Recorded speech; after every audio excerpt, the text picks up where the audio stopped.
कि कारण क्या थे। कारण तो पहला तो मेन कारण में जो आते हैं वो है सहायक संधि, ठीक है, और दूसरी जो थी अधीनस्थ संधि, और तीसरी गोद निषेध नीति। तो इसको अभी अपन ऐसे बताएंगे जैसे मतलब एक फ्लो चार्ट की तरह अपन को याद हो जाए।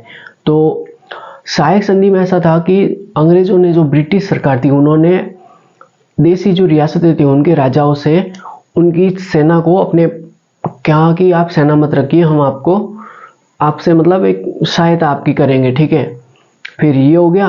फिर उसके बाद 19 या 18 में ऐसे उन्होंने कुछ कि अधीन, आप अब सब हमारे अधीन है, मतलब उनको अधीन कर लिया।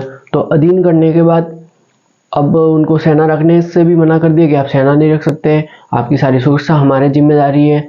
और बाकी जो गोद निषेध नीति के दौरान ये था कि अगर किसी राजा के खुद का पुत्र नहीं है तो वो गोद भी नहीं ले सकता, वो सीधे ब्रिटिश सरकार के अधीन हो जाएगी। और ऐसी जो थी वो शायद सिरोही या करौली, यही जो क्षेत्र था वो सबसे पहले उनके अधीन हो गया था। तो इस कारण ये जो बड़े राजा थे वो बहुत गुस्सा भी हो गए थे कि ऐसी नीतियों से वो अपन को उनमें मिला रही है और पूरी तरह से कब्जा कर रही है। तो इस कारण से बहुत ज़्यादा विद्रोह भी हुआ था। तो ये मेन जो कारण है, इन्हीं कारण से 1857 की क्रांति हुई थी। तो सवाल ये उठता है कि अगर 1857 की क्रांति उस समय सक्सेस हो जाती तो क्या कुछ अलग होता। तो अलग तो उसमें ये होता कि 1857 से ही हमारा देश आगे बढ़ना शुरू हो जाता। देश में बहुत ही ये जो 1947 तक जो क्रांतियाँ